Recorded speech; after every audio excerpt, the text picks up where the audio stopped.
નમો વીયરાગાણમ સબ્બન્નૂણમ દેવિન્દપૂયાણમ જહઠિય વત્થુવાયિણમ તે લુક્ક ગુરુણમ અરુહંતાણં ભગવંતાણં જે એવમ આઈ કંતિ હિય ખલુ અણાઈ જીવે અણાઈ જીવસ્ય ભવે અણાઈ કમ્મ સંયોગ નિવૃત્તિએ દુઃખ રૂવે દુઃખ ફલે દુઃખાનુબંધે એ અક્ષણમ ઉચ્ચેતે શુદ્ધ ધમ્માઓ શુદ્ધ ધમ્મ સંપત્તિ પાવકમ્મ વિગમાઓ પાવકમ્મ વિગમો તહા ભગવત્તાઈ ભાવો.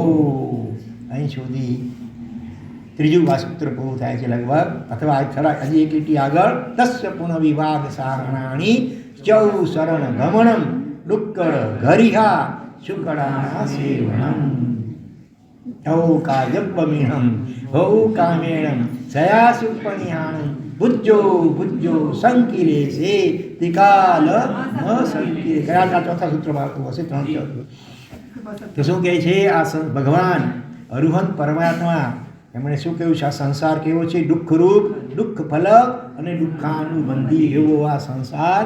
આ સંસાર પરિભ્રમણનો વિચ્છેદ એટલે કે અંત શેનાથી આવે? શુદ્ધ ધમ્માઓ, શુદ્ધ ધર્મથી. શુદ્ધ ધર્મ કોને કહી શકાય? કયા પ્રકારની ક્રિયા? અસલી બે, તદ હેતુ અને અમૃત ક્રિયા રૂપ જે શુદ્ધ ધર્મ. અને એની પ્રાપ્તિ પણ કયા આવર્તમાં થાય? જીવને ચરણ આવર્ત, મોક્ષમાં જવાને એક ઉદ્ગલ પરાવર્ત, એનાથી પણ ઓછો ટાઈમ જ્યારે બાકી રહ્યો હોય ત્યારે અનુક્રમે ધીરે ધીરે તદ હેતુ. એમાં તરતમતાઓ ઘણી હોય, એનું કોઈ ફિક્સ આમ નહીં કે આટલું થઈ ભલે આ શુદ્ધ થતું. એમાં ઘણી ઘણી તરતમતાઓ હોય. પાસ થનારાઓ, કોઈ પાસિંગ માર્કથી પાસ થાય, કોઈ ડિસ્ટિંક્શન માર્કથી પાસ થાય, કોઈ વળી શું કહેવાય આગળ હાઈએસ્ટ વગેરે માર્કોથી પાસ થાય. તો એવી રીતે આ તદહેતુ ક્રિયામાં પણ ઘણા ભેદ પ્રભેદ હોય. અમૃત ક્રિયામાં પણ તરતમતા હોઈ શકે છે. પણ આ રીતે ચર્માવૃતમાં પ્રવેશ્યા પછી શું કહેવાય? અપુનર્બંધક દશા આવે. ત્યાંથી થોડીક ધર્મની ખરેખરી શરૂઆત કરી શકાય. મોહનું જોર ઓછું થાય. આગળ વધતા કયા કયા તબક્કા આવે? માર્ગાભિમુખ, પછી આવે માર્ગ પતિત, પછી આવે માર્ગાનુસારી, પછી આગળ વધતા લગભગ અર્ધપુદ્ગલ પ્રારંભ જેટલો કાળ ઓછો થઈ જાય. બાકીનો ત્યારથી કયો કહેવાય? શુક્લ પાક્ષી કહેવાય. અને એમાં એ જીવ સમ્યક્તની પ્રાપ્તિ કરે. તરંગ યથા પ્રવૃત્ત કરણ, પછી આવે અપૂર્વકરણ, પછી આવે અનિવૃત્તિકરણ, પછી આવે અંતરકરણ, અને પછી થાય સમ્યક ઉપશમ સંકેતની પ્રાપ્તિ. બરોબર? અને એના ફરી પણ આગળના તબક્કાઓ પછી દેશવૃત્તિ, સૌરવૃત્તિ વગેરે આવે. તો આ જેમ જેમ વિકાસ થતો જાય, ચરમાવર્ત કાળની જુદા જુદા તબક્કાઓમાંથી જેમ જેમ જીવ પસાર થતો જાય તેમ તેમ ઉત્તરોત્તર શુદ્ધ ધર્મની જે ક્વોલિટી કહેવાય એ વધતી જાય. 100% શુદ્ધ ધર્મ તો ક્યારે કહેવાશે? વિતરાગ બનશે, સંપૂર્ણ સર્વ દોષ રહિત બનશે. એક સૂક્ષ્મ પણ દોષ એના અંતરમાં રહેની. મોહનીય વગેરે 4 ઘાતી કર્મનો સર્વથા ક્ષય થાય. અને એનાથી પણ આગળ વધીને પછી તો 14મું ગુણસ્થાનક, એનાથી આગળ વધીને પછી છેલ્લે સિદ્ધ પરમાત્મા બને. તે 100% સંપૂર્ણ શુદ્ધ ધર્મ કહેવાય. તો જેમ જેમ આ ચરમાવર્તમાં શુદ્ધિનો પ્રકાર વધતો જાય તેમ તેમ શુદ્ધ ધર્મની માત્ર ક્વોલિટી વધતી જાય. અને એનાથી જ અનુક્રમે પછી સંસાર પરિભ્રમણનો વિચ્છેદ એટલે કે અંત આવે. પણ આ શુદ્ધ ધર્મની પ્રાપ્તિ શેનાથી થાય? તો કે શુદ્ધ ધર્મ સંપત્તિ, શુદ્ધ ધર્મની સંપ્રાપ્તિ. સંપત્તિ એટલે ધન નહીં, બધા સંપત્તિ એટલે સંપ્રાપ્તિ, સમ્યક પ્રાપ્તિ શેનાથી થાય? કે પાવ કર્મ વિગમાઓ. પાપ કર્મના વિગમ એટલે કે નાશ અથવા હ્રાસ, ઘટાડો. પાપ કરવામાં મુખ્યત્વે કેવું લેવાનું? દર્શન મોહનીય કર્મ અને પછી ચારિત્ર મોહનીય કર્મ. એનો જેમ જેમ હ્રાસ એટલે ઘટાડો થાય તેમ તેમ જીવને વધુ ને વધુ સારા પ્રમાણમાં શુદ્ધ ધર્મની સંપ્રાપ્તિ થતી જાય. સંસાર પરિભ્રમણ ઓછું ઓછું થતું જાય. તો શુદ્ધ પાપ કર્મનો વિગમ શેનાથી થાય? એ પ્રશ્ન આવે. આ એકદમ લિંક બદલી લીધું છે. બરાબર? સંસાર પરિભ્રમણનો અંત આવે શુદ્ધ ધર્મની સંપ્રાપ્તિથી. શુદ્ધ ધર્મની સંપ્રાપ્તિ મોહની આડી પાક કર્મનો રાસ કે નાશ થવાથી થાય. અને એ મોહનીય કર્મનો રાસ અને નાશ એનાથી થાય તો કે શું કહ્યું છે? ભાવકમો વિગમો તહા ભગવત્તાઈ ભાવવો તહા ભગવત્ત એ તથા ભવ્યત્વ આદિ રાડી વગેરે ભાવથી થાય. તો હવે આ તથા ભવ્યત્વ શું છે એ આપણે આજે જરા સ્પષ્ટ સમજવું છે. તથા એમાં બે શબ્દ તથા અને ભવ્યત્વ. તથા એટલે તેવા પ્રકારનું ભવ્યત્વ. ભવ્યત્વ એટલે શું? કેટલાને ખબર છે ભવ્યત્વ કોને કહેવાય? ભવ્યપણું. ત્વ એટલે પણ ભવ્યપણું. તો ભવ્ય જીવ કોને કહેવાય? બોલો પ્રવીણભાઈ. હા હા, જેમાં મોક્ષમાં જવાની યોગ્યતા રહેલી હોય. વહેલું કે મોડું ભલે, ક્યારેક ને ક્યારેક, પછી ભલે કદાચ અનંતકાળ પછી પણ હોઈ શકે. મોક્ષમાં જવાની યોગ્યતા અથવા પાત્રતા જેનામાં રહેલી હોય એ જીવને ભવ્ય જીવ કહેવાય. ભાગ્યશાળીઓ પહેલી હરોળમાં બેઠેલા આંખ ખુલ્લી રાખો. અહીંયા સમાધિ પછી ઘરે જઈને કરજો. જરાક આજુબાજુમાં જ્યારે ખ્યાલ કરાવો. હા, આંખ ખુલ્લી રાખીને સાંભળો. આંખ બંધ રાખશો તો ક્યાંક દર્શનાવર્ણીય કર્મનો એટેક આવી જશે, હુમલો, એટલે બધી નિદ્રામાં સરકી જવાય. એટલે આંખ ખુલ્લી રાખવી જોઈએ અને જે વક્તા હોય એની સામે દ્રષ્ટિ રાખી કરીને બોલવું. આગળ બીજે ક્યાં આવડવું નહીં, પણ વક્તાની સામે દ્રષ્ટિ રાખી કાન બરાબર સરવાર કરી અને એકદમ બહુમાનપૂર્વક જીનવાણીનું શ્રવણ કરવું જોઈએ. બરાબર? જોજો વળી થોડીક વાર પાછું આંખ બંધ ન થઈ જાય. બરાબર ને? પાછળવાળા પણ બરાબર સાંભળજો. બધાએ કાયમ માટે આ સૂચના ખ્યાલ રાખજો. જીનવાણીનું શ્રવણ ખુલ્લી આંખે કરવું જોઈએ. પ્રવચનકાર જે પણ હોય એની સામે દ્રષ્ટિ રાખી કરીને અને કાન પણ બરાબર સરવા રાખીને શ્રવણ કરવું જોઈએ. તો આપણી શું વાત ચાલે છે? તથા ભવ્યત્વ. તો આ ભવ્યત્વ જે છે ને એ અનાદિ પારિણામિક ભાવ છે. એટલે જેમ ભવ્યત્વ એની સામે અભવ્યત્વ છે. ભવ્ય અને અભવ્ય મુખ્ય બે પ્રકાર પહેલાં વિચારીએ જીવના. જે વહેલું મોડું ક્યારેય પણ મોક્ષમાં જવાની જેનામાં યોગ્યતા પાત્રતા રહેલી હોય એ જીવને ભવ્ય કહેવાય. અને એવા પણ આ જગતમાં જીવો જ્ઞાનીઓએ જ્ઞાન દ્રષ્ટિમાં જોયા છે કે કોઈ કહેતા કોઈ કાળે જેનો ક્યારેય પણ મોક્ષ થઈ શકે જ નહીં એવા પ્રકારની કુદરતી અનાદિકાલીન એની અપાત્રતા રહેલી હોય છે. બરાબર? અનાદિકાલીન. ભવ્યનું ભવ્યત્વ પણ અનાદિકાળથી હોય, અભવ્ય જીવનું અભવ્યપણું પણ અનાદિકાળથી હોય. એમાં કોઈથી ફેરફાર થઈ શકે જ નહીં. ભવ્ય મટીને ક્યારે અભવ્ય ન બની શકે, અભવ્ય મટીને ક્યારે ભવ્ય ન બની શકે. આમ કે વાય આવું કેમ? તો કે છે આમાં આ સ્વભાવ તેવા પ્રકારની કુદરતી નેચરલી સ્વભાવ છે. અને સ્વભાવની આગળ વાય એન્ડ હાઉ વગેરે તર્કો કે પ્રશ્નો ચાલી શકતા નથી. તમને પૂછવામાં આવે કે પાણીનો સ્વભાવ ઠંડો કેમ? વાય. અને અગ્નિ ગરમ કેમ? અગ્નિ ઠંડો કેમ નહીં? શું જવાબ આપશો? ભાઈ કુદરતી નેચરલ છે. દરેક પદાર્થોનો પોતપોતાનો ગુણધર્મ હોય. ઓક્સિજન પ્રાણવાયુ કહેવાય, જીવાડે. કાર્બન ડાયોક્સાઇડ મારે અથવા અગ્નિને બેન બુજાવી નાખે, ઓલવી નાખે. દરેક પદાર્થનો પોતપોતાનો ગુણધર્મ હોય છે.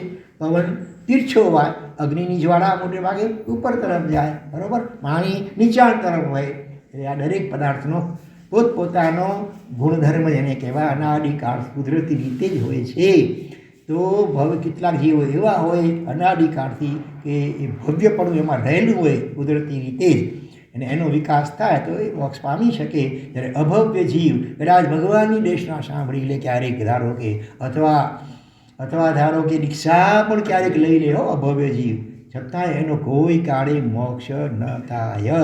કારણ કે અભવ્ય જીવને મોક્ષની રુચિ અંદરથી જાગતી જ નથી. એ જીવ એનો એવો જ વિચાર આવે કે હવે જ્યાં શરીર ન હોય મોક્ષમાં, જ્યાં ઇન્દ્રિયો ન હોય, આ ચામડી જીભના કાન ન હોય અને ઇન્દ્રિયોને વિષયોને ભોગવટો પણ શરીરની ઇન્દ્રિયો ન કરી શકાય, તો પછી એવા મોક્ષમાં શું પડ્યું છે? સંસારમાં ભલે શરીર છે, શરીરના કારણે ક્યારેક રોગો પણ થાય, વૃદ્ધાવસ્થા પણ આવે, મૃત્યુ વગેરે થાય, બીજી પણ તકલીફો હોય, પણ છતાં આ ભોગવવાની તો મજા આવે છે કે નથી આવતી? એટલે એને અતિન્દ્રિય આનંદની વાત જ મગજમાં બેસે, એની ઇન્દ્રિયાતીત, જ્યાં ઇન્દ્રિયો ન હોય, શરીર ન હોય, ઇન્દ્રિયોના વિષયો ન હોય, હા, જ્યાં ખાવા પીવાનું, પહેરવા ઉઠવાનું, હરવા ફરવાનું, મોજ મજા, વાતોચીતો કરવાની, મેળાવા કરવાના, ગપાટા મારવાના, આવું કાંઈ ન હોય તો એવા મોક્ષના એટલે એની અંતરથી રુચિ ન થાય. હા, એ દીક્ષા લઈને ઉપદેશમાં ક્યારે સરસ મજાનું વર્ણન પણ કરી નાખ્યું મોક્ષનું, આત્માનું, પણ અંદરમાં એની રુચિ ન હોય.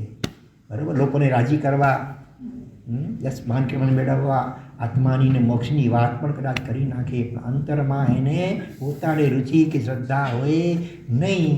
અને રુચિ અનુયાયી વીર્ય એમ શાસ્ત્રમાં કહ્યું છે. જેવી આપણી રુચિ હોય ને એ બાજુ આપણી શક્તિનો ઉપયોગ થાય. એને મોક્ષની રુચિ જ નથી જાગતી કોઈ કાળે, કુદરતી હતી એના આત્માની, એનું એવું જીવડર છે કે તીર્થંકરની કદાચ દેશના સાંભળી લે તોય એને મોક્ષની હાર્દિક રુચિ જ ન જાગે. એવા ભારે કરીને એવા પ્રકારની જેનો જીવડર હોય છે. એટલે રુચિ ન હોય તો એ દિશામાં પુરુષાર્થ ન કરે. તો તમે પ્રશ્ન પૂછતા નથી, પૂછો ને તો પછી દીક્ષા કેમ લે? તમે કહ્યું કે દીક્ષા પણ લઈ લે તોય મોક્ષ ન થાય. આ દીક્ષા લઈને પાડે કેવું, કેટલીક વાર તો એકદમ એવું શુદ્ધ બાહ્ય ચારિત્ર, એવું વ્યવહારથી શુદ્ધ પાડે, જરા અતિચાર લાગવા ન દે, જરા દોષ લાગવા ન દે, પહોંચે પ્રમાણ છે બધું, 5 સમિતિનું બરાબર પાલન કરે. 3 ગુપ્તિ કદાચ નહીં કહી શકું, મન ગુપ્તિ પણ છતાં 5 સમિતિનું તો બહુ બરાબર પાલન કરે, અને છતાં એનો કોઈ કાળે મોક્ષ કેમ નહીં? તો કે મોક્ષનું લક્ષ્ય જ નથી. એટલે તદ હેતુ ક્રિયા જ ન થાય. પહેલાં અમૃત ક્રિયાની વાતો દૂર રહી, પછી તદ હેતુની શરત છે કે મોક્ષની રુચિ, સંસાર મુક્તિ ભાવનાએ જે ભક્તિ કરે તો સંસારથી મુક્ત થવાની એને કોઈ ઈચ્છા જ જાગતી નથી. તો પછી દીક્ષા શા માટે લે?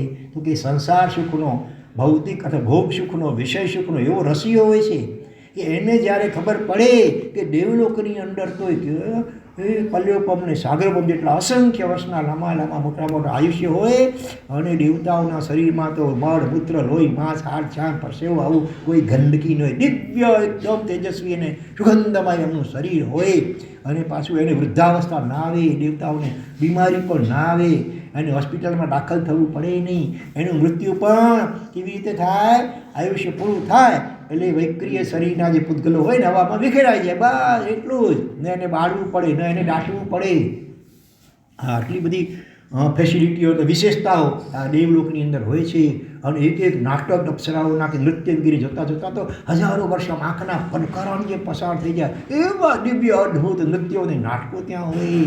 બસ 5 ઇન્દ્રિયના વિષયોની જલસા જ કરવાના હોય. ન ત્યાં કમાવાની ચિંતા, નોકરીની ચિંતા, રસોઈ કરવાની ચિંતા, કોઈ પ્રકારનું કામકાજ નહીં. અને જેટલા સાગરોપરનું આયુષ્ય એટલા 1000 વર્ષે એમને ખાવાની ઈચ્છા, એટલે ભૂખ લાગે, અને ભૂખ લાગતા છતાં પણ એને મોઢામાં કોળિયું નાખવું ન પડે, ચાવવું ન પડે, વિસર્જન ન કરવું પડે. આજુબાજુના વાતાવરણમાંથી વૈક્રિય પૂતગલો શરીરમાં ઓટોમેટિક પ્રવેશી જાય, અને એને તૃપ્તિનો ઓડકાર આવી જાય. ચાવવું ને મોઢામાં ખાવું પણ ચાવવું ન પડે. બોલો કેટલી સગવડ. અને શ્વાસ પણ જેટલા સાગરપરનું આયુષ્ય એટલા પખવાડીએ એક શ્વાસોશ્વાસ લે. હા, 33 સાગરનું આયુષ્ય તો 33 પખવાડીએ. હા, એક વાર શ્વાસ લે અને મુખે 33 પખવાડિયા. એટલે કેટલું શાંતિભર્યું આ જીવન. કોઈ હાડમારી નહીં, કોઈ ટેન્શન નહીં, કોઈ બોધરેશન નહીં, ડિપ્રેશન જેવું નહીં. એટલી મજા.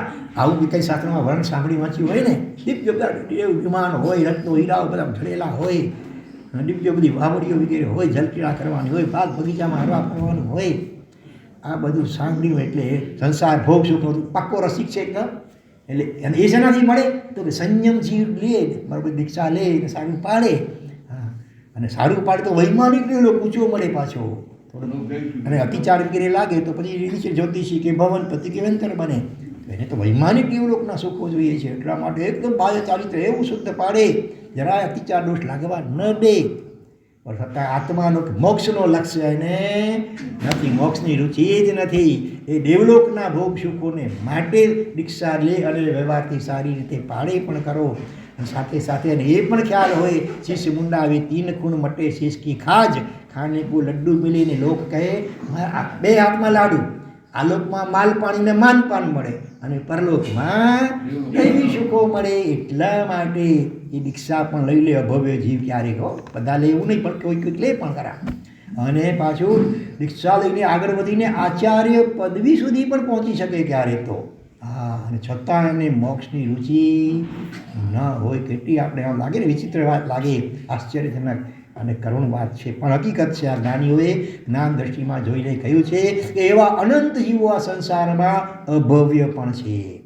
અલબત્ત અભવ્ય કરતાં ભવ્ય જીવોની સંખ્યા વધારે છે, પણ છતાં અભવ્ય જીવો પણ આ જગતમાં આવા અનંતા છે કે કોઈ કહેતા કોઈ કાળે એનો મોક્ષ જ થવાનો ન હોય. તો તમે કંઈ પ્રશ્ન પૂછતાથી પૂછો ને ભાઈ, જે સાંભળો ને એના અનુસંધાનમાં જે પૂછવું હોય તો પૂછો. બોલો. એવું જરૂરી એ પણ એવું કંઈ જરૂરી નથી. એવા ક્ષેત્રમાં ઉત્પન્ન થવા હોય, મહાવિદ્યમાં ઉત્પન્ન થાય એવા ક્ષેત્રમાં ત્યાં શત્રુંજય પણ નથી. કુદરતી રીતે. બોલો. હા બોલો. અભવ્ય જીવને મોક્ષની મનોકામના ન હોય. હાજી. પણ એ અભવ્ય જીવો જે છે એવા નેગેટિવ એંગલથી કામ કરતા હોય, જેથી સંઘ સમાજને દેશને નુકસાન થાય.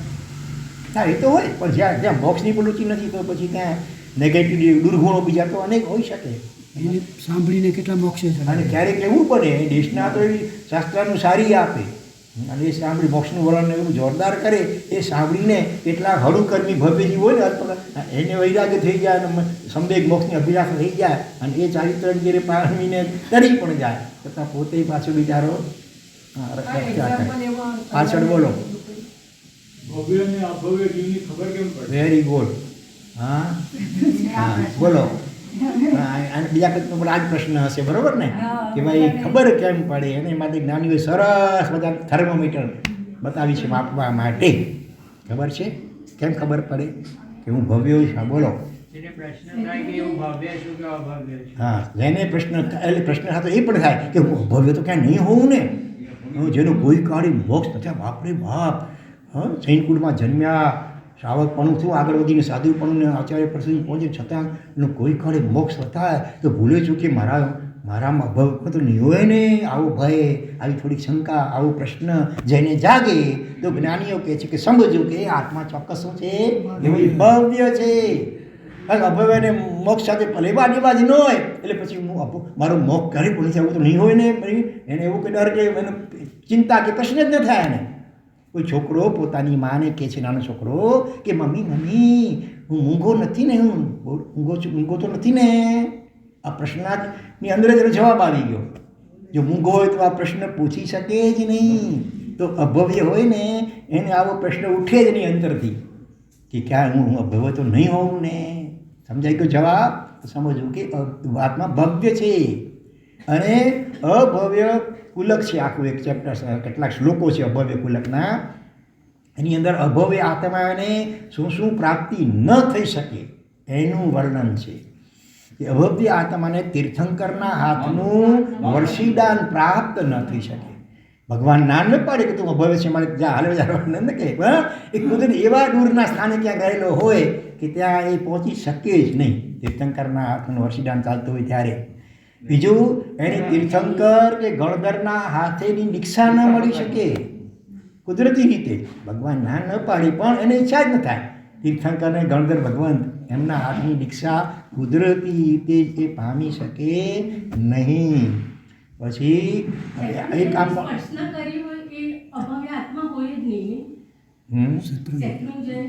એમ કહેવાય છે, પણ એવું એકાંતે સમજવું ઘણી વસ્તુ એવી હોય કે એકાંતે ન હોય. એમ જનરલ રીતે વાત હોય કે પાપી અભવ્ય નજરે ન દેખે, હિંસક પણ ઉદ્ધરીએ, હિમલગીરી યાત્રા નવાણું કરીએ.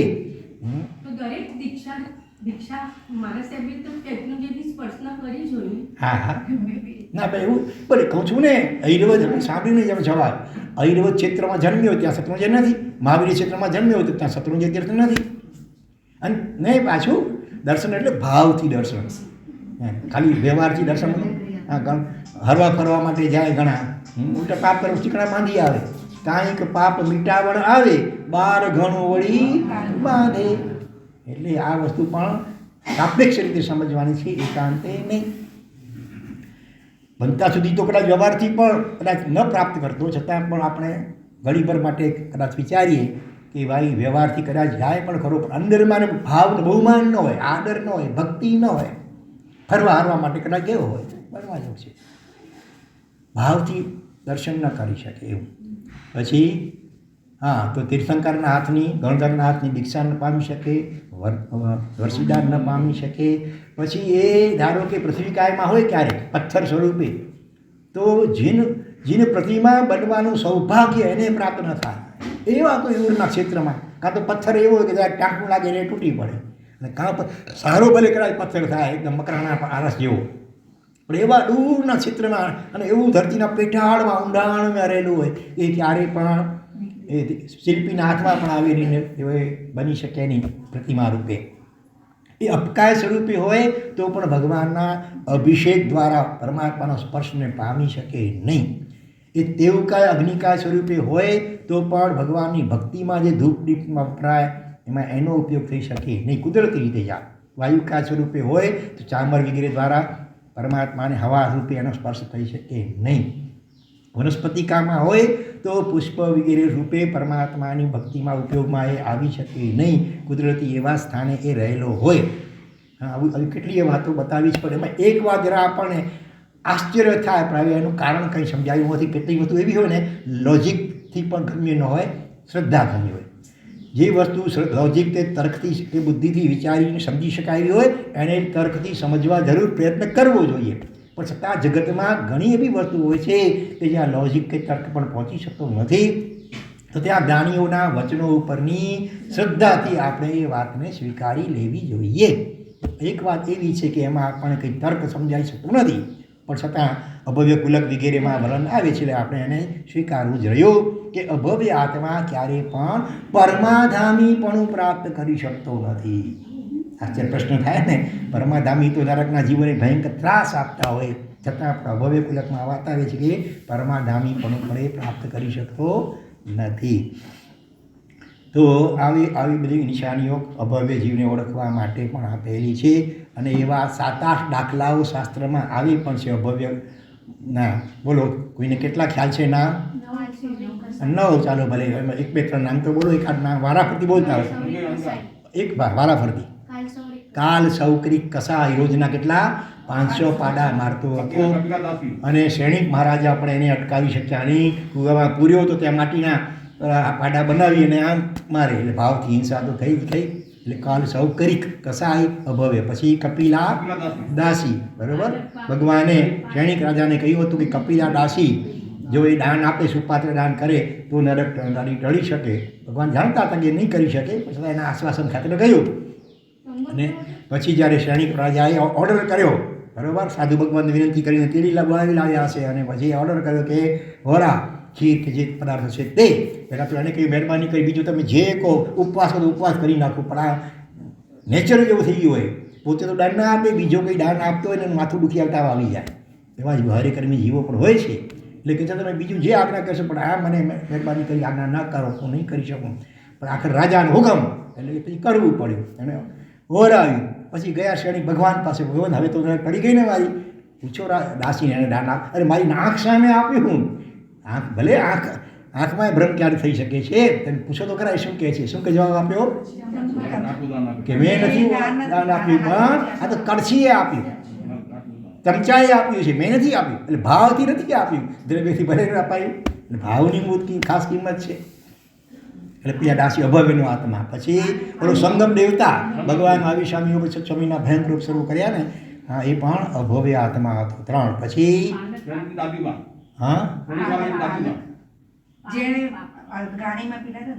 પાપી પાલક, જેણે 500 સાધુઓને ગાણીમાં પીલ્યા હતા, પાલક, એ પણ અભવ્યનો આત્મા. પછી હા, શાબાશ, ધન્યવાદ. જો આવી રીતે આવો અભ્યાસ હોવો જોઈએ દરેકનો. બરાબર બધું જવાબ આવે છે કે નહીં? કે એને ખૂબ વાંચન કર્યું છે, જીનવાણીનું શ્રવણ એ પણ બરાબર જાગ્રત રહીને કર્યું છે, આમ ઊંઘતા નહીં. હા, અને સાથે સાથે ખૂબ સદવાંચનનો અભ્યાસ હશે, એટલે બધું લગભગ બધા પ્રશ્નો બરાબર જવાબ આપે છે. શું નામ તમારું ભાઈ? તમારું નામ શું? રામજીભાઈ. ગામ? હા, આગળના રવ, રાપરની પાસે રવ. ધન્યવાદ તમને, અનુમોદના. તમે જે સરસ બધું સ્વાધ્યાય વગેરે કરતા હોય એના ઉપરથી લાગે છે. તો આપણી વાત શું ચાલે છે કે આચાર્ય અને અભવ્યનો આત્મા હા પ્રાય કરીને અભયકુમારને એવું સ્વપ્ન આવ્યું હતું કે આવતીકાલે અહીંયા એક સમજો કે 500 હાથીઓનું વૃંદ આવે છે પણ એનો નાયક છે એ વાંદરો છે. 500 હાથીઓ આવતીકાલે પધારી રહ્યા છે પણ એનો નાયક વાંદરો છે. આવું વિચિત્ર સ્વપ્ન આવ્યું. એ છે પૂછ્યું હશે જ્ઞાની ભગવાન તે વખતે જે ભગવાનને અથવા તો સુધર્મા સ્વામી કોઈને પૂછ્યું કે ભગવાન આવું સ્વપ્ન શું ફળ? તો કે 500 સાધુ ભગવંતો પધારવાના છે, બધા ભવ્ય છે પણ એના નાયક જે આચાર્ય છે તે અભવ્ય છે. અભયકુમારને બહુ આશ્ચર્ય અને સાથે આંચકો પણ લાગ્યો. અરે આ શું? સાધુ ભગવંતો ભવ્ય તો બરાબર પણ આચાર્ય અને નાયક એ અભવ્ય. પછી પ્રયોગ કરવા ખાતરી કરવા માટે એને પ્રયોગ કર્યો. ઉપાશ્રયમાં અમુક ભૂમિ જ્યાં લઘુનીતિ વગેરે જવાનું હોય ત્યાં એણે રાત્રે સાંજે ખબર ન પડે કોલસીની ભૂક્કી ત્યાં બિછાવી દીધી. રાત્રે જ્યારે આચાર્ય ભગવાનને લઘુશંકા માટે ઉઠવાનું થયું ત્યારે કોલસાની ભૂક્કી ઉપર પગ આવે છે એટલે અવાજ ત્યાં ચડ અવાજ આવે છે. એને થયું કે આ જીવ જંતુઓ છે જાણી બુજીને દોડથી પગ મૂકે છે. માવીના જીવડા તમે અહીંયા મર્યા છો મરો. આવું બોલી ગયા બોલતા. હવે કુમાર સંતાઈને આ બધું જોતા સાંભળતા હતા એટલે ખ્યાલ આવ્યું કે આ વાત બિલકુલ સાચી છે. એટલે આવી વાત છે ભાઈ. મોહ રાજા ક્યાં કઈ રીતે જીવને પરેશાન કરે છે. ચલો આગળ હજી કોઈ છે બાગરે હશે પેલા શ્રેણી રાજાના દાડીમાં એ તો ખ્યાલ હશે. અમે તો ક્યાંય વાંચ્યું સમયો નથી. તમે ક્યાં વાંચવા આવ્યો હશે ભલે. ટૂંકમાં આવા બધા દાખલાઓ કેટલાક પ્રસિદ્ધ છે. બાકી એવા અનંત આત્માઓ પણ આ સંસારમાં છે અનંત અભવ્ય કે જેનો કોઈ કાળે મોક્ષ થઈ શકવાનો નથી. પણ અહીં બેઠેલા માટે હું આશા તો રાખી શકું, અનુમાન કરી શકું. જ્ઞાન તો એટલું નથી પણ અનુમાન કરી શકું કે તમે અહીંયા તો લગભગ કોઈ અભવ્ય પ્રાય ન હોય. 99% બરોબર ને ભાઈ? હા હા રુચિથી હે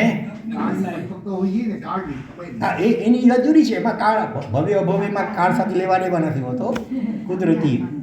હા ચાલો આગળ વિચારીએ. હજી એક ત્રીજો પ્રકાર ભવ્ય અને અભવ્ય.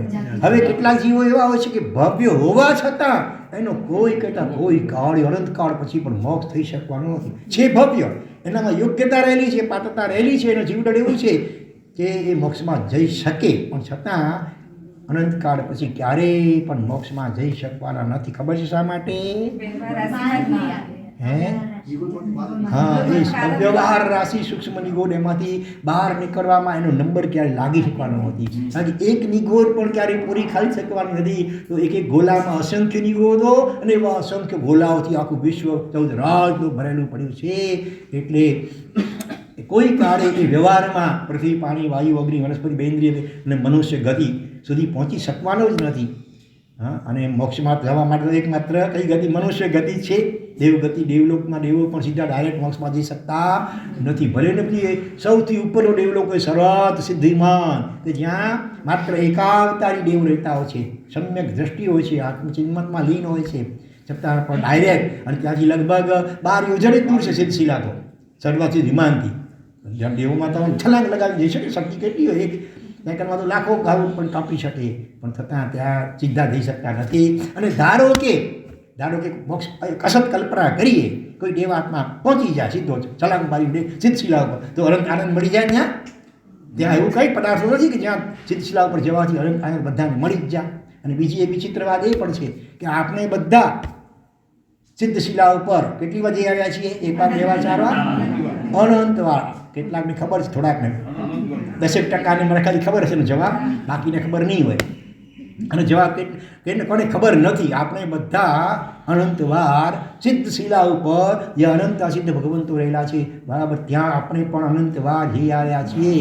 રામજીભાઈ તો ખબર હશે બરાબર ને? ખબર છે ને? કેટલાને ખબર નથી ભાઈઓમાં? કેટલાક એવા પણ હશે બંનેમાં આંગળી ઊંચી નહીં કરે. ખબર કેટલાની એમાં આંગળી ઊંચી નહીં કરે, ખબર નથી એમાં આંગળી ઊંચી. બસ આમ સ્ટેચ્યુની જેમ શોભામાં અભિવૃદ્ધિ તો કરે છે. એ બધો ધન્યવાદ.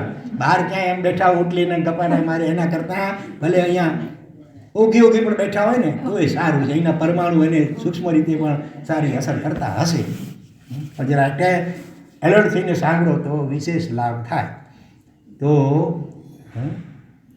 આપણે સિદ્ધશિલા ઉપર દાદા ખબર છે? યાદ આવે છે? ગયા તો આપણે તો યાદ આવે છે મણીલાલભાઈ આપણને. તમને ભાઈ ચેતનભાઈને તો ખબર હશે. ચેતન નામ કેવું સરસ છે, ખબર છે આપણે? સિદ્ધશિલા ઉપર જે ગયા હતા એ 2 વારની વાત લોકો અનંતવાર જઈ આવે ને બીજી બાજુ શાસ્ત્રકાર તો કંઈ આપણે નથી આવું એવું મોક્ષમાં ગયા પછી ક્યારે પાછું આવવાનું હોય સંસારમાં, એ પણ શાસ્ત્રકારો કહે છે બરાબર, મોક્ષમાં ગયા પછી પાછું આવવાનું હોય નહીં. અને બીજી બાજુ આ વાત પણ શાસ્ત્રકારો જ કહે છે કે અનંતવાર સિદ્ધશિલા ઉપર જ્યાં સિદ્ધ ભગવંતો અનંત રહે ત્યાં આપણે જઈ આવ્યા. આ તો પરસ્પર વિરોધાભાસી લાગે કે નહીં? એનું સમાધાન શું ભાઈ? પાછળવાળા બોલો, ખુરશીવાળા કોઈક નહીં? કોઈ? હા, કોઈકે જવાબ આપ્યો પણ તમે સાંભળ્યો નથી, બરોબર ને? શું જવાબ છે એને બોલો રામજીભાઈ, બોલો. હા, એકેન્દ્રિય સ્વરૂપે. એકેન્દ્રિયમાં કયા સ્વરૂપે? પૃથ્વી સ્વરૂપે કે પાણી સ્વરૂપે?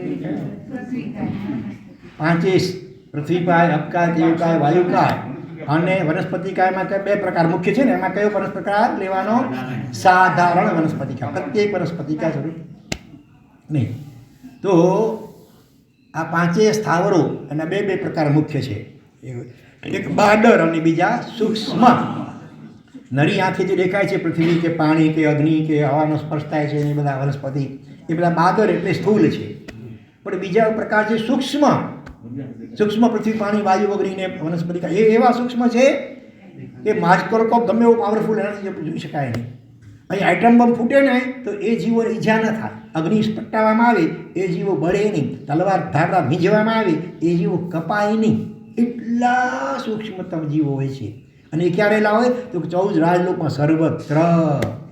કોઈ સોયની અણી જેટલી જગ્યા 14 રાજલોકમાં બાકી નથી કે જ્યાં સૂક્ષ્મ પૃથ્વી, પાણી, વાયુ, અગ્નિ અને આ સાધન વનસ્પતિકાના જીવો ન રહ્યા હોય, બરોબર? તો એ રીતે આપણે અને એક ગાથામાં કહે છે નશા જાય, પછી બોલો આગળ, નશા જવણી આવે છે, નતમ. હા, શેમાં આવે છે આ ગાથા? વૈરાગ્ય શતકમાં. વૈરાગ્યની 100 ગાથા, વૈરાગ્ય શતક. તો એમાં કહે છે કે નશા જાય એવી કોઈ જાતિ નથી, નશા જવણી એવું કોઈ ઉત્પત્તિ સ્થાન બાકી નથી, ન તમ ઠાણમ એવું કોઈ સ્થાન બાકી નથી, ન તમ કુલમ એવું કોઈ કુળ પણ બાકી નથી, કે ન જાયા ન મુવા જ્યાં જન્મ્યા અને મર્યા નથી. કોણ? સર્વે જીવા, સર્વે જીવો. અને તે કેટલી વાર? અનંત સો, અનંત વાર. સર્વે જીવો જ્યાં અનંતવાર જન્મ્યા અને મર્યા ન હોય એવી કોઈ જાતિ, કોઈ યોની, કોઈ સ્થાન, કોઈ કુળ એવું બાકી નથી. આ શાસ્ત્ર વચન પ્રમાણે આપણે બધા એ સૂક્ષ્મ પૃથ્વી, પાણી, વાયુ, અગ્નિ, વનસ્પતિ કાય સ્વરૂપે સિદ્ધશિલા ઉપર પણ અનંતવાર જઈ આવ્યા. અને સિદ્ધશિલા ઉપર પણ જ્યાં અનંત સિદ્ધ ભગવંતો જે આકાશ પ્રદેશમાં હતા બિલકુલ એ ત્યાં જ આપણે આ નિગોળ વગેરે સ્વરૂપે ત્યાં જઈ આવ્યા. અને છતાં એ સિદ્ધ ભગવંતો આત્માના અનંત આનંદમાં રમણતા કરતા હતા અને બિલકુલ એ જ સ્થાને રહેલો આપણે નિગોળમાં હતા તો અનંત નરક કરતા અનંત ગણી અવ્યક્ત વેદના ભોગવતા હતા, બરોબર? એટલે સ્થાનનો કોઈ બહુ મોટો આધાર મહત્વ નથી. ભલે તમે હિમાલય કે કાશ્મીર ગયા હો, અંદરમાં રાગ દેશની હોળી સળગતી હોય ને કસાયોની ને વેરઝેરની, તો હિમાલયમાં શાંતિ મળે, તમે કાશ્મીરમાં મળે ના મળે? એનો પણ તીવ્ર વેરનો ભાવ હોય પરિણામ, ત્યાં એના વિકલ્પો આવ્યા કરે. એટલે હિમાલય કે તેમ કે કાશી જાઓ કે ગમે ત્યાં જાઓ, કોઈ તીર્થમાં પણ જાઓ, પાલિતાણા કે કોઈ પણ અથવા જાય, અંદરમાં કસાયોની હોળી સળગતી હોય તો ક્યાંય તમને શાંતિ નહીં મળે.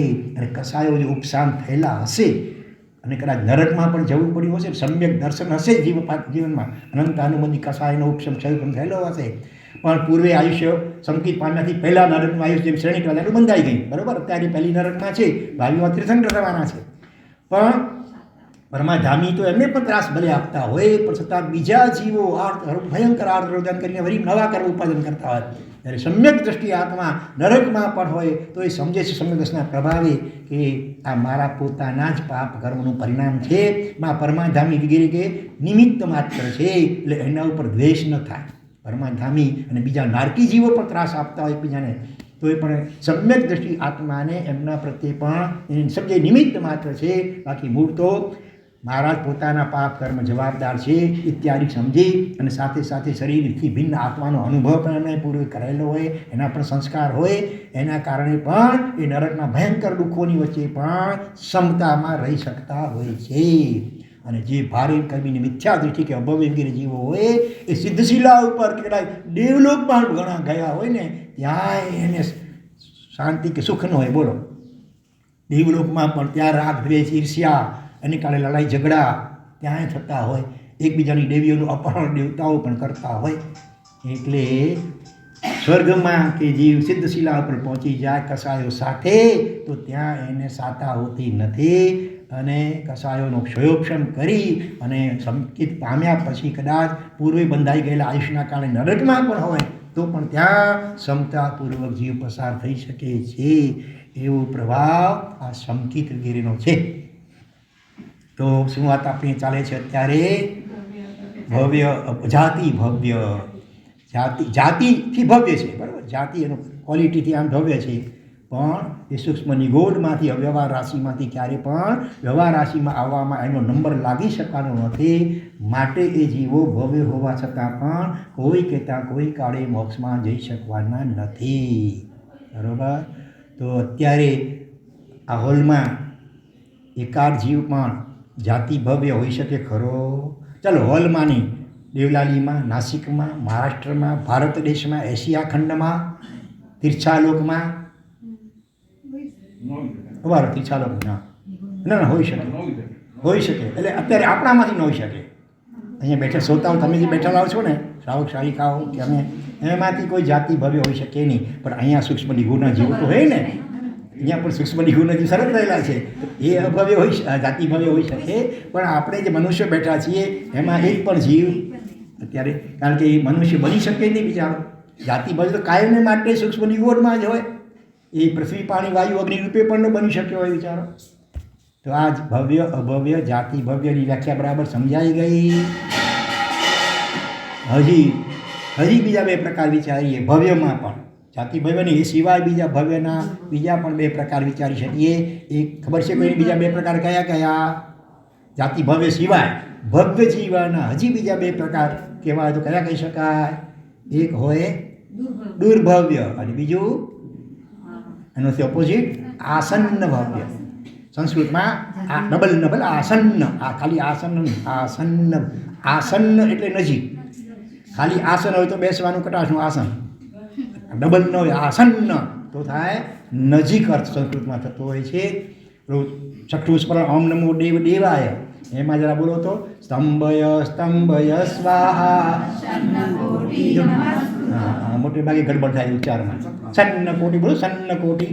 સન્ન મતલબ ડબલ ન થઈ ગયો. ત્યાં ડબલ ન છે કે સિંગલ ન છે? સિંગલ ન છે. હા, તો સ્વાહા સન, સ્વાહા વત્તા આસનની અસન, આને મળીને પણ એક આ જ થાય. સ્વાહા જેનું અસન એટલે ભોજન, આહાર. કોનું? દેવતાઓ. દેવતાઓની જરા અગ્નિમાં હોમે ને, સ્વાહા એમ કરીને ઘી વગેરે હોમાય. તો સ્વાહા જેનું અસન એટલે ભોજન છે, એવા સ્વાહાસન એટલે દેવતા. અને એવા દેવતા કોટી એટલે કરોડો દેવતાઓ એના દ્વારા નમસ્કૃત, નમસ્કાર કરાયેલા, કરોડો દેવતાઓ દ્વારા નમસ્કાર કરાયેલા એવા પાર્શ્વનાથ ભગવાન, બરાબર. તો તમે સ્વાસન્ન કોટી તો કશું થઈ જાય. શું કેમ બોલવું જોઈએ? સ્તંભય સ્વાહા સન કોટી. સન નહીં, સન કોટી નમસ્કૃત, બરાબર. યાદ રાખજો. પણ જેની ટેવ પડી ગઈ જલ્દી નહીં સુધરે. બહુ તમે કોશિશ કરશો યાદ બરાબર ઉપયોગ રાખશો તો સુધરશે, નહીં તો જૂની ટેવ પ્રમાણે સન્ન કોટી બોલાઈ જશે. આજે સવારના પર સન્ન કોટી બોલાવ્યું હતું, ઉપયોગ રાખજો, બરાબર. સન્ન કોટી નમસ્કૃત. તો આસન્ન ડબલ ન છે. આસન્ન એટલે નજીક. નજીકના ભવિષ્યમાં જે મોક્ષગામી હોય એને આસન્ન ભવ્ય કહેવાય. 1 2 4 5 15 ભવ, થોડાક ભવ સંખ્યાતા ભવમાં પણ. અને દુર્ભવ્ય એટલે બહુ લાંબા ગાળે, કદાચ અનંત ભવ પછી, અનંત ઉદ્ગલ પરાવર્ત અનંત કાળ પછી મોક્ષમાં જવાના હોય તો એને કહેવાય દુર્ભવ્ય. એટલે એમાં તરતમતા ઘણી હોય, બરાબર. આસન્ન ભવ્યમાં પણ કોઈ એક આ જ ભવમાં કે એક ભવમાં, બે ભવમાં, 3 ભવમાં એમાંય તરતમતા ઘણી હોય, અને દુર્ભવમાં પણ તરતમતા ઘણી હોય. પણ વહેલા મોડા ક્યારેક ને ક્યારેક પણ જીવો મોક્ષમાં જવાના જ હોય, માટે એ ભવ્ય કહેવાય. સમજાઈ ગયું? બરાબર. હજી આપણે આ વાત, અને ભવ્ય જીવ હોય એ કોઈ કાળે અભવ્ય ન બને, અભવ્ય જીવ હોય કોઈ કાળે ભવ્ય ન બની શકે. દૃષ્ટાંતથી આપણે એક વાત વિચારીએ.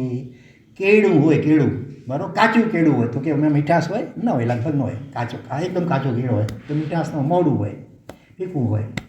પણ એને જો પકાવવામાં આવે તો ધીરે ધીરે પાકે બરાબર પછી કેવું થઈ જાય એમાં મીઠાશ આવી જાય. પહેલાં મીઠાશ નહોતી પણ પછી મીઠાશ પ્રગટી આવી ગઈ. જ્યારે બીજી બાજુ કારેલું હોય બરાબર, કારેલું કેવું હોય? કડવું હોય. ભલે એમાં ગુણ ઘણા હોય, કડવા કારેલાના ગુણ ન હોય કડવા, કવિતા આવતી હતી પહેલાં. પણ એ કારેલાને ગમે એટલું પકાવો તમે, મીઠું થાય એટલા દિવસ ગમે એટલા ઘાસમાં કેરીને નાખીને પકાવો એમ પકાવો ભલે એને, તો એ કારેલામાં મીઠાશ આવે. એની ગોળ નાખો, સાકર નાખો તો થોડુંક એનું કારેલાનું કડવા તો ખ્યાલ આવે, ગોળની મીઠાશ ભલે અલગ ખ્યાલ આવે ને. તો કારેલાને ગમે એટલું પકાવવામાં આવે તો પણ એ કડવા જાય નહીં. એમ ભવ્ય અભવ્ય આત્મા હોય એ ગમે એટલો સત્સંગ તીર્થંકર નર્દની દેશના વગેરે સાંભળે તો પણ એની જે અભવ્યપણું, એની જે અયોગ્યતા છે એ જાય, દૂર ન થાય. જ્યારે ભવ્ય જીવ જે છે એ કેળાના જેવું છે. એને જો યોગ્ય નિમિત્તો મળે તો એનું ભવ્ય તો જલ્દી પાકે. એને તથા ભવ્યત્વનો પરિપાક. અચ્છા, ભવ્ય પછી તથા ભવ્યત્વ એટલે શું એ સમજી લઈએ એકવાર. તથા ભવ્યત્વ એટલે દરેક ભવ્ય જીવની મોક્ષમાં જવા માટેની અલગ અલગ પ્રકારની યોગ્યતા, એને કહેવાય તથા ભવ્યત્વ. ભવ્યત્વ તો દરેક ભવ્ય જીવમાં એક સમાન, પણ તથા ભવ્યત્વ દરેક જીવનું અલગ અલગ હોય વ્યક્તિગત રીતે, દ્રવ્યથી, ક્ષેત્રથી, કાળથી અને ભાવથી. દરેક જીવની મોક્ષમાં જવા માટેની અલગ અલગ પ્રકારની જે નું ભવ્યત્વ, યોગ્યતા, એને કહેવાય તથા ભવ્યત્વ. તથા એટલે તેવા પ્રકારનું, વિશિષ્ટ પ્રકારનું, અલગ અલગ પ્રકારનું જે વ્યક્તિગત જે ભવ્યત્વ, એને કહેવાય તથા ભવ્યત્વ. દાખલા તરીકે દ્રવ્યથી વિચાર કરીએ ઘણી વાર તો કોઈક ધારો કે તીર્થંકર બનીને મોક્ષમાં જાય, કોઈક સામાન્ય કેવલી બનીને મોક્ષમાં જાય, કોઈ છેલ્લે પુરુષના શરીરથી કેવળ જ્ઞાન પામી મોક્ષમાં જાય, કોઈ સ્ત્રીના શરીરથી, કોઈ કૃત્રિમ નપુંસકના શરીરથી, કોઈ એકલા જ મોક્ષમાં જાય, કોઈ અનેકની લાખો કરોડોની સાથે મોક્ષમાં જાય. બરાબર? તો આ રીતે અલગ અલગ પ્રકારની જે યોગ્યતા વ્યક્તિગત તથા ક્ષેત્રથી, કોઈ ભરત ક્ષેત્રમાંથી મોક્ષમાં જાય, કોઈ હૈરવત ક્ષેત્રમાંથી, કોઈ માગડી ક્ષેત્રમાંથી જાય. બરાબર? અલગ અલગ ક્ષેત્રમાંથી, એમાં પણ પછી અલગ અલગ દેશમાંથી, રાજ્યમાંથી, ગામમાંથી વગેરે ક્ષેત્રથી. પછી કાળથી કોઈ ઉત્સર્પણી કાળમાં મોક્ષમાં જાય, કોઈ અવસર્પણી કાળમાં મોક્ષમાં જાય, કોઈ શિયાળામાં, કોઈ ઉનાળામાં, કોઈ ચોમાસામાં. ક્ષેત્રથી હજી આપણે એમ પણ વિચારીએ કોઈ પૃથ્વી ઉપરથી, કોઈ પાણી નદી ઉપરથી મોક્ષમાં જાય, કોઈ સમુદ્ર ઉપરથી પણ મોક્ષમાં જાય. અગાઉ આપણે વિચારી ગયા અઢી દ્વીપમાં કોઈ આટલી જગ્યા નથી કે જ્યાંથી અનંત આત્મા મોક્ષમાં ન ગયા. તો અઢી દ્વીપમાં તો લવણ સમુદ્ર પણ આવી જાય, કાલોવદી સમુદ્ર પણ આવી જાય, બધી નદીઓ વગેરે પણ આવી જાય, બધા પર્વતો પણ આવી જાય. આટલી કોઈ જગ્યા નથી કે જ્યાંથી અનંત આત્મા મોક્ષમાં ન ગયા હોય. તો આ રીતે કોઈક અમુક ગુરુથી, કોઈ તીર્થંકરના શિષ્ય બનીને મોક્ષમાં જાય, કોઈ ધોંધર બનીને મોક્ષમાં જાય, કોઈ આચાર્ય બનીને, કોઈ ઉપાધ્યાય બનીને, કોઈ સાધુ બનીને, કોઈ સાધ્વીજી બનીને બરાબર મોક્ષમાં જઈ શકે. તો આ રીતે દરેક જીવની અલગ અલગ પ્રકારની, કોઈકમાં સમજો કોઈ ભગવાનની ભક્તિ કરતાં કરતાં સીધો એવા ભાવ આવી ગયા ને કેવળ જ્ઞાન પામીને મોક્ષમાં જાય. કોઈ સમજો કે ધ્યાન કરતાં કરતાં એકદમ ઊંડું ધ્યાન લાગી, સમાધિ લાગી જાય અને કર્મશયની મોક્ષમાં જાય. બરાબર? કોઈ લગ્નની ચોરીમાં ઓલાને ભાવ આવી ગયા, કોઈને રાજ સિંહાસન પર ભાવ આવી ગયા, કુરઘોડું મુનિને સમસ્યાના કોળીઓ આત્માને મોક્ષ ભાવ આવી ગયા, મરુદેવા માતા હાથીની અંબાડી ઉપરથી મોક્ષમાં ગયા. બરાબર ને? આવું અલગ અલગ પ્રકારે દરેક જીવની વ્યક્તિગત જે મોક્ષમાં જવાની યોગ્યતા, એને શું કહેવાય? તથા ભવ્યત્વ. અને એ તથા ભવ્યત્વનો પરિપાક પકવવામાં આવે તો એ જલ્દી પાપ કર્મનો વિગમ થાય, અને પાપ કર્મનો વિગમ થાય તો શુદ્ધ ધર્મની પ્રાપ્તિ થાય. શુદ્ધ ધર્મની પ્રાપ્તિ થાય ઉત્તરોત્તર વધુને વધુ તો છેવટે સંસાર પરિભ્રમણનો કાયમને માટે વિચ્છેદ એટલે અંત આવી શકે. બરાબર? હવે પ્રશ્ન એ છે કે એ તથા ભવ્યત્વ જલ્દી કેમ પાકે? જેમ કાચી કેરી હોય ને ઘાસમાં નાખો તો પરાળમાં નાખો તો જલ્દી પાકે, એમને એમ પડી હોય તો પાકતા સમય લાગે. ઉપાય કરો પકાવવા, જલ્દી પકાવવાના, તો ઉપાયથી જલ્દી પાકી શકે. એવી રીતે આપણા દરેકનું જે વ્યક્તિગત અલગ અલગ પ્રકારનું જે તથા ભવ્યત્વ છે એને પરિપાક પુરુષાર્થ દ્વારા એને પકાવી શકાય અને તેને કારણે મોક્ષ જલ્દી થઈ શકે. તો એ શું કે તસ્ય પૂર્ણ વિવાગ સાહનાણી એટલે તથા ભવ્યત્વનો વિપાક એટલે પરિપાક પકાવવા માટેના 3 ઉપાયો બતાવે છે આગળ. હવે એ 3 ઉપાયો કયા કયા તે અગ્રે વર્તમાન જેના જાતિ ભવ્ય સિવાયના દરેક ભવ્ય જીવ વહેલામણા પણ જાય, અનંતકાળ પછી પણ જાય. બરોબર? સરસ પ્રશ્ન પૂછ્યો. જો આવો પ્રશ્ન તમને થયો નહીં કોઈને? હાજી બધા ભવ્ય જીવો આમને મોક્ષે નથી જવાના કેમ કે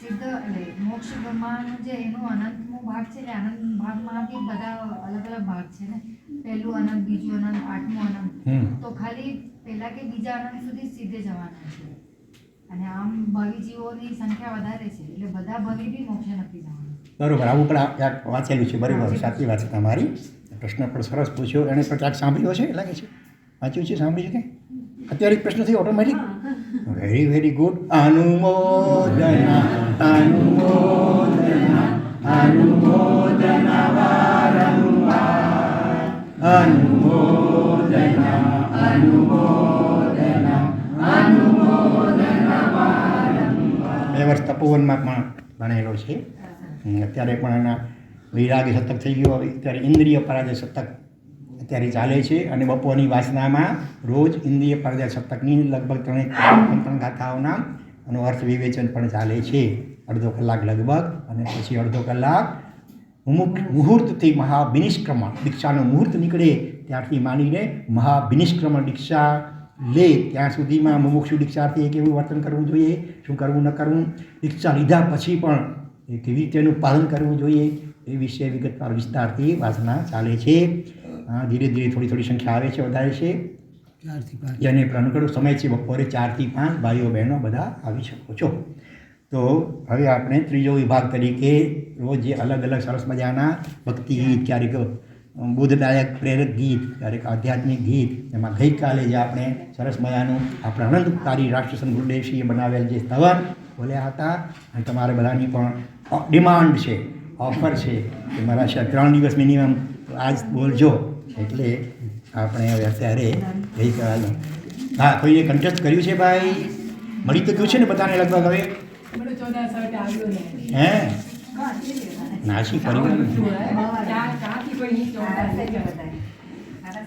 નાસિક પરિવારમાં આવી ગયું છે બીજામાં પણ આવી ગયું છે ચાલો તો કોઈએ કન્ટેસ્ટ કર્યું ભાઈ કે હજી વાંધો નહીં અડધું કન્ટેસ્ટ થયું એવા કોઈ છે 3-4 ગાથા થઈ ગઈ હોય એવા થોડીક આંગળી ઊંચી દેખાય છે સારું ધન્યવાદ બાકીના છાયાબેન બાકીના એટલે ખાલી 2 લાઈન બાકી છે હઈ છે કોશિશ કરજો હજી કાલે કદાચ કોઈનું થઈ જાય પૂરું પાકું ચાલો આ બોલી હવે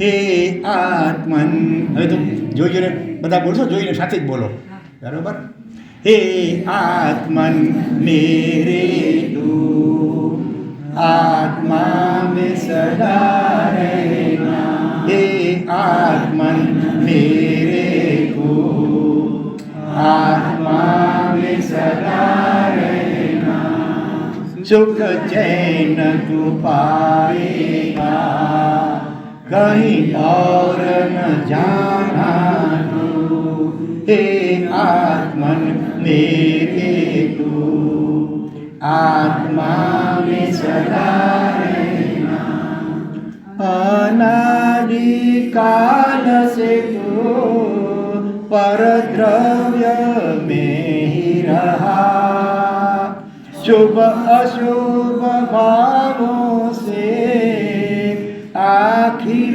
ही बंद जहां अब स्वास्वित धर्म से दुख मुक्ति तो पाना हे आत्मन मेरे तू आत्मा में सदा रहना ये लाइन में बोलो हे आत्मन मेरे तू आत्मा में सदा रहना इतने दिन तूने तो जड़ कोई चेतन माना सुख दुख के निमित्त से पर वस्तु ही जाना निज आत्मा में ही सुख ज्ञानी ने पहचाना हे आत्मन मेरे को आत्मा में सदा रहना डर दर्शन बिन ज्ञान नहीं, ज्ञान बिन चारित्र नहीं, चारित्र बिन मोक्ष नहीं, मोक्ष बिन आनंद नहीं। दर्शन ज्ञान चरित्र में बन जा तू मस्ताना, हे आत्मन मेरे तू आत्मा में सदा रहना। मंदिर में प्रभु मूर्ति सुन ले क्या कहती है, जरा समझ ले आत्मन समभाव में मस्ती है। जिन दर्शन से तू तो वितरागी बन जाना, हे आत्मन मेरे तू आत्मा में सदा रहना। तू है अनन्य अरूप शुद्ध निर्विकल्प अनंत, निरंजन निराकार शाश्वत मुक्ति वधुकन। स्वभाव में रह करके अयोगी बन जाना, ये आत्मन मेरे तू आत्मा में सदा रहना। आत्मा ही साध्य है, आत्मा ही साधक है, आत्मा के द्वारा ही साध्य तो साधना है। गौतम निर्गुण सिंधु परमात्मा बन जाना, हे आत्मन मेरे तू आत्मा में सदा रहना।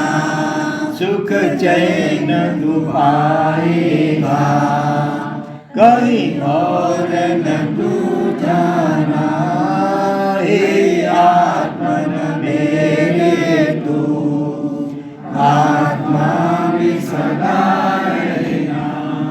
કેટલાએ આત્મામાં રહેવા માટે થોડી વાર પણ 5 મિનિટ પણ શાંત ઠરવાનો અભ્યાસ કર્યો. જરા આંગળી ઊંચી કરશો, ખાલી આ ગાઈ લેશો તો પૂરું નહીં થાય. એમાં થોડો ઘણો પણ પુરુષાર્થ કરવો પડશે. લીટા કાઢવા, સ્લેટ પેન લઈને લીટા કાઢીશું તો ક્યારેક એકલો ઘૂંટાશે. ભલે મન ભટકે છે કે વાંધો નહીં, કાયાથી તો સ્થિર રહો, આંખે તો જરા આંખનું તો મૌન પાડો જરા, અને મનને જોયા કરો. મન ક્યાં જાય છે એમાં ભળો નહીં. મનથી અલગ, વિચારોથી અલગ રહીને વિચાર આવશે, વિકલ્પ આવશે, તમારે માત્ર એને જોવાનું, એમાં ભળવાનું નહીં. ભળી પણ જવાય, જેનો ખ્યાલ આવે વળી પાછા અલગ થઈને એને માત્ર જુઓ. તમે ભળશો નહીં તો વિચાર વિકલ્પની લિંક આગળ બહુ ચાલશે નહીં. આટલો અભ્યાસ તો રોજ 5-10 મિનિટ પણ રોજ કરવાનું શરૂઆત કરી દેજો, બરાબર? વિશેષ અગ્રે વર્તમાન. ઓમ શાંતિ શાંતિ શાંતિ. ગણે લોકના સર્વે જીવોનો કલ્યાણ મંગળ અને શીઘ્ર મોક્ષ થાઓ, એવી મંગલ ભાવના પૂર્વક નમો અરિહંતાણામ,